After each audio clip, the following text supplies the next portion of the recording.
बिस्मिल्लाहिर्रहमानिर्रहीम। अस्सलाम वालेकुम स्टूडेंट्स, मेरा नाम नातिक कुर्बान है और आज मैं आपको फर्स्ट ईयर फिज़िक्स का चैप्टर नंबर 2 और उसका जिसका नाम है वेक्टर्स एंड इक्विलिब्रियम उसको स्टार्ट करेंगे। और सबसे पहले बेसिक कंसेप्ट ऑफ वेक्टर यानी वेक्टर्स का बेसिक कंसेप्ट क्या है। आप जैसा कि 9th और 10th की फिज़िक्स में पढ़ चुके हैं कि वेक्टर्स क्या चीज़ होती है। क्या होता है vectors? The physical quantities which required both magnitude and direction for their complete description is called vector. अब हम इसको लिखते हैं।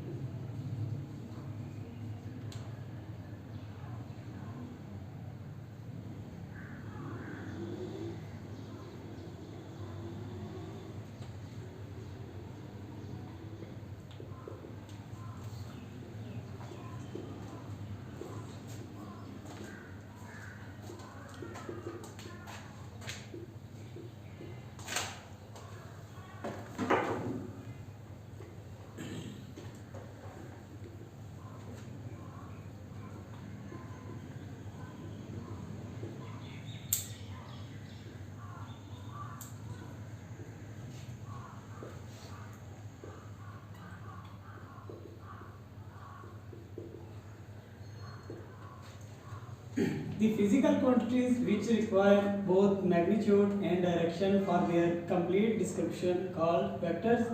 For example, vectors में हमारे पास आ जाती है velocity, acceleration,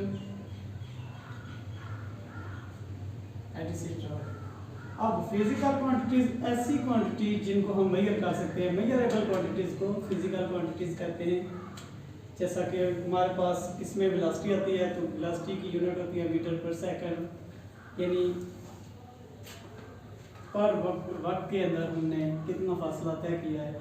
और वेलोसिटी चूँकि हमारे पास वेक्टर क्वांटिटी है, इस वजह से किसी खास समय में जो फासला वक्त के लिहाज से तय किया जाएगा उसको हम क्या कहेंगे? वेलोसिटी कहेंगे। अब हमारे पास वेक्टर को रिप्रेजेंट किस तरह किया जाता है, तो वेक्टर का जो ग्राफिकल रिप्रेजेंटेशन है इसके लिए हम कार्टेशियन कोऑर्डिनेट सिस्टम को लेते हैं। हमारे पास कार्टेशियन कोऑर्डिनेट सिस्टम वो क्या होता है?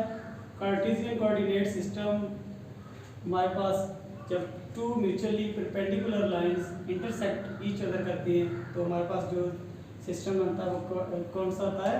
Cartesian coordinate system. इसमें हमारे पास एक जो लाइन होती है वो हॉरिजॉन्टल होती है, जिसको हम एक्स का नाम दे देते हैं, और दूसरी वर्टिकल लाइन होती है जिसको हम वाई का नाम दे देते हैं। तो जो इन दोनों लाइन जब एक दूसरे को मुनक़ता करती हैं तो जिस पॉइंट पर एक दूसरे को इंटरसेक्ट करती हैं उसको ओरिजिन कहा जाता है, और जो होल सिस्टम होता है उसको कार्टेशियन कोऑर्डिनेट सिस्टम कहा जाता है। अब इस एक्स और वाई क्वाड्रेंट के अंदर हम जब किसी भी वेक्टर को रिप्रेजेंट करेंगे तो देखते हैं किस तरह रिप्रेजेंट होता है। ओरिजिन से स्टार्ट होता है, हम कंसीडर करते हैं हमारे पास एक वेक्टर है जो ओरिजिन से स्टार्ट होता है और पॉइंट पी तक जाके एंड हो जाता है। अब कंसीडर करते हैं कि ये हमारे पास जो वेक्टर है इसका नाम ए है, और चूँकि ओरिजिन के ऊपर एक्स की वैल्यू भी हमारे पास क्या है? 0, और y की वैल्यू भी हमारे पास 0 है। जो ये ओरिजिन से आगे p की तरफ जाता है x के साथ साथ वो y एक्सिस के ऊपर भी डिस्टेंस कवर करता है। फॉर एग्जांपल हमारे पास एट पॉइंट p इसने x एक्सिस के ऊपर a डिस्टेंस कवर किया है, और इसी के ऊपर y एक्सिस पे इसने b डिस्टेंस कवर किया है। तो हमारे पास फिर इसके कोऑर्डिनेट्स क्या होंगे वेक्टर a के? a into A of b। अब हम इसकी प्रोजेक्शन ड्रा कर देते हैं। ये हमारे पास रेक्टेंगुलर और कार्टेशियन कोऑर्डिनेट सिस्टम के अंदर वेक्टर ए है जिसने एक्स एक्सिस पर स्मॉल a डिस्टेंस कवर किया है और y एक्सिस पर उसने स्मॉल b डिस्टेंस कवर किया है, और उसके हमारे पास कार्टेशियन कोऑर्डिनेट बनते हैं a ऑफ a और b। अब इस तरह हमारे पास ये तो हो गया 2 डायमेंशंस के लिए। हमारे पास कुछ 3 डायमेंशन के लिए जो वेक्टर कोई होगा, अब उसको किस तरह रिप्रेजेंट करते हैं। 3 डायमेंशन, सबसे पहले 3 लाइंस जो हमारे पास म्यूचुअली परपेंडिकुलर होंगी, एक्स एक्सिस, वाई एक्सिस और जेड एक्सिस। हमारे पास इसमें अगर कोई वेक्टर है, ये 3 एक्सिस आपस में म्यूचुअली परपेंडिकुलर होते हैं, मतलब एक दूसरे के साथ 90 का ज़ाविया बनाते हैं। हमारे पास होता यह है कि ये जो तीसरी लाइन है, ये 3D में व्हाइट बोर्ड पर सही तरह से ड्रा नहीं हो पाती, ओरिजिनल में हमारे पास जो होती है वो इस तरह आती है।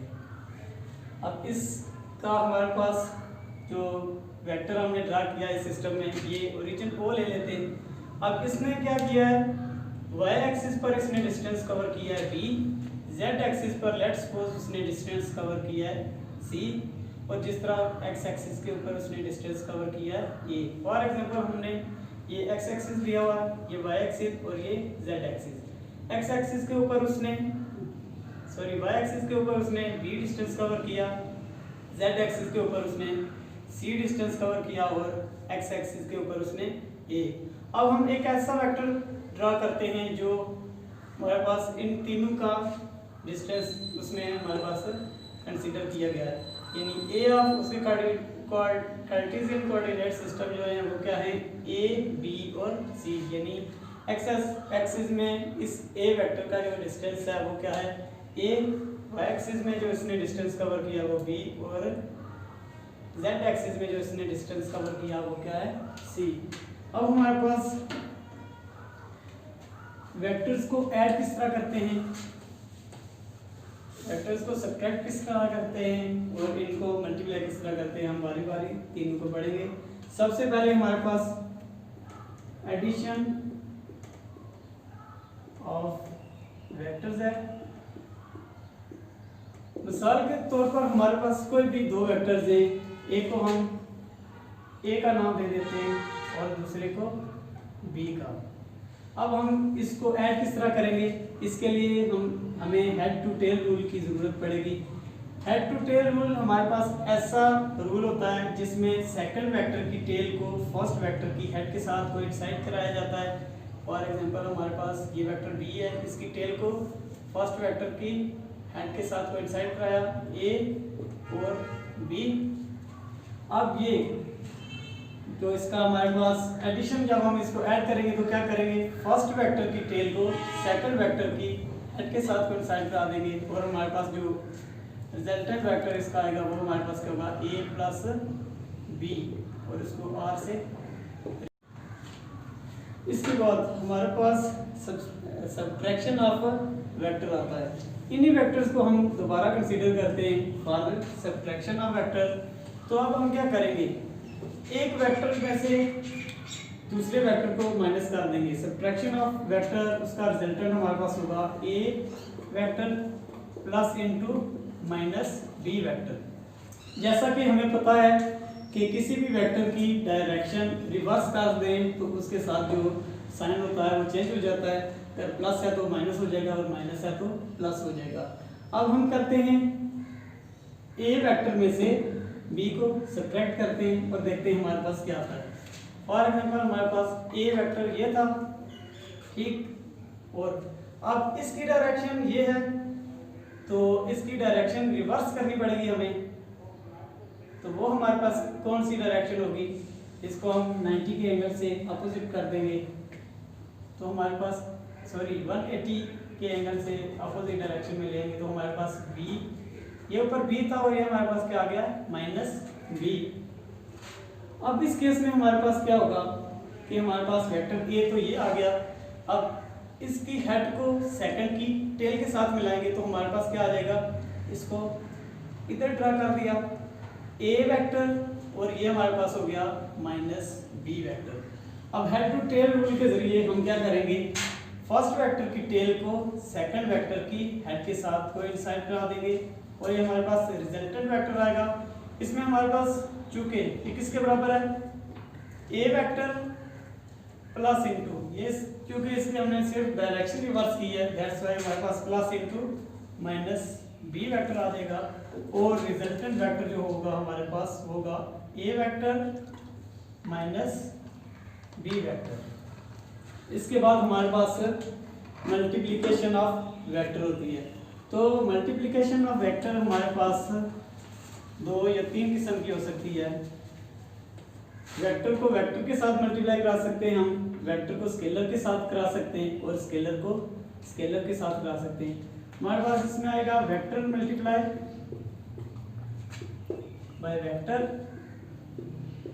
और दूसरा स्केलर मल्टीप्लाई बाय वेक्टर। इस केस में हमारे पास होगा क्या, जब किसी भी वेक्टर को वेक्टर के साथ मल्टीप्लाई करेंगे, उसका क्रॉस प्रोडक्ट या लेंगे, तो हमारे पास आंसर जो आएगा वो भी क्या होगा, वेक्टर होगा।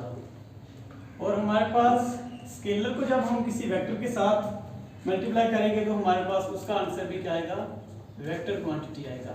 लेकिन स्केलर में ये होगा, अगर हमने फॉर एग्जांपल हमारे पास n के साथ किसी वेक्टर को मल्टीप्लाई किया तो n टाइम्स वेक्टर हो जाएगा, यानी इसका मैग्नीट्यूड इंक्रीज होगा लेकिन डायरेक्शन वही रहेगी। फॉर एग्जांपल हमारे पास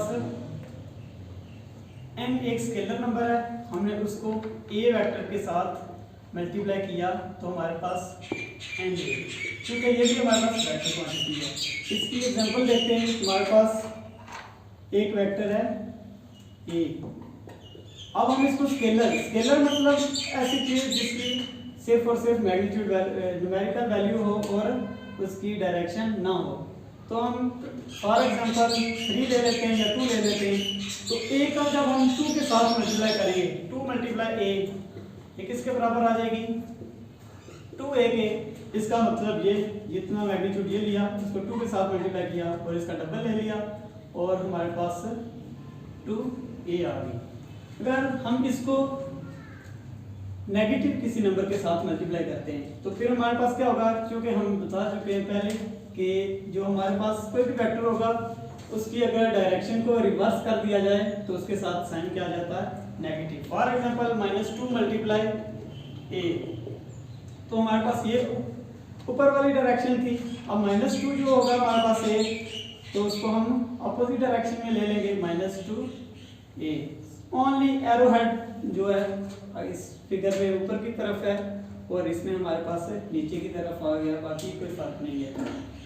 इसके बाद वेक्टर्स की जो टाइप्स हैं हम उनको ब्रीफली डिस्कस करेंगे। तो वेक्टर की हमारे पास जो टाइप है, सबसे पहले जो टाइप है उसका है यूनिट वेक्टर और दूसरी नल वेक्टर।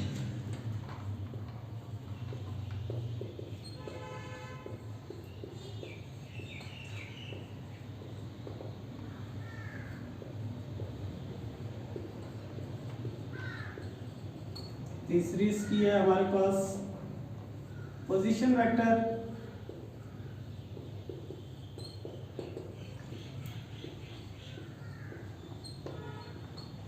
और हमारे पास चौथी जो टाइप है इसकी वो है हमारे पास इक्वल वेक्टर्स।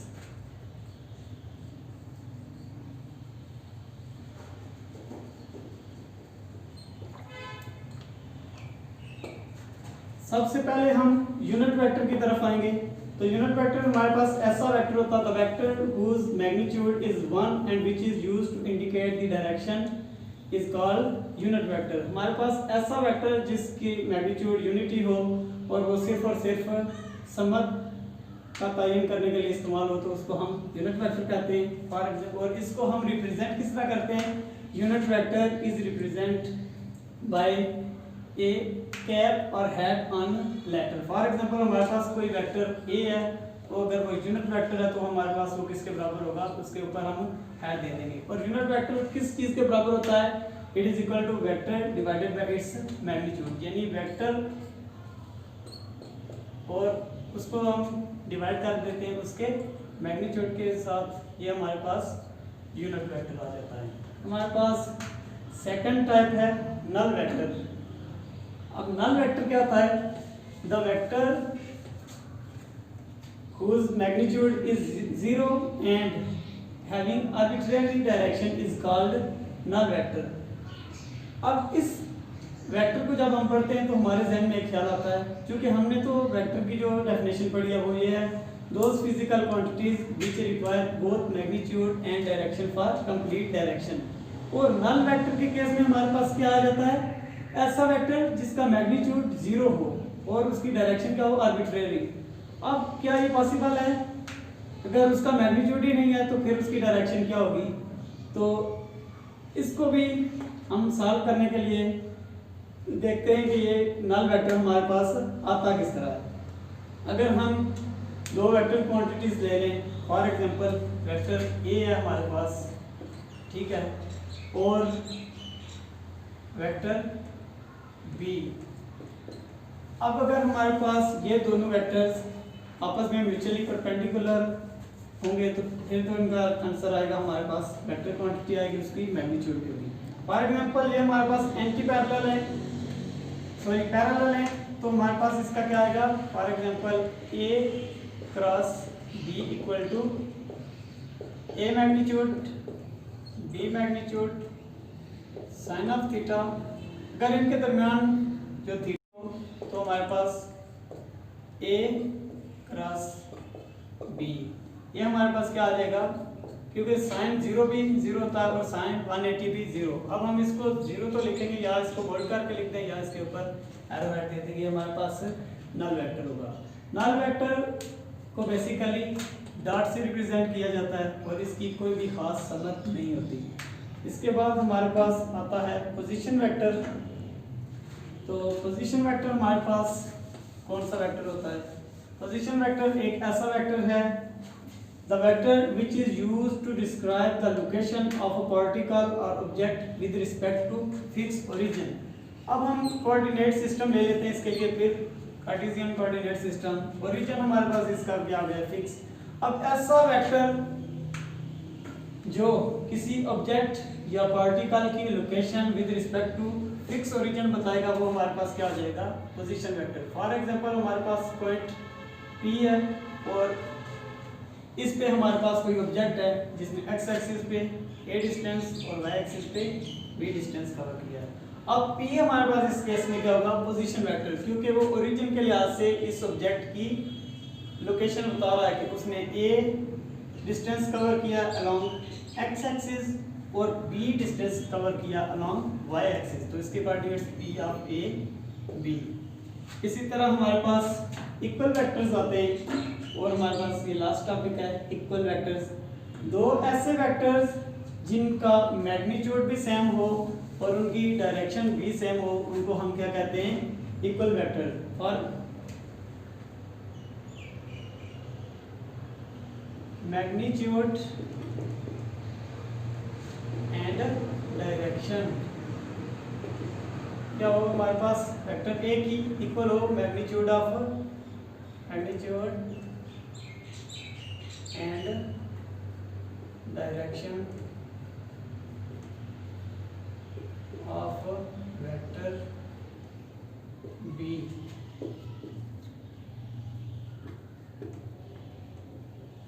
अगर हमारे पास ऐसा केस आ जाए कि वेक्टर ए की जो मैग्नीट्यूड है और उसकी डायरेक्शन है वो बराबर हो magnitude and direction of vector b, तो हमारे पास ये दो वेक्टर्स क्या होंगे? इक्वल वेक्टर्स होंगे।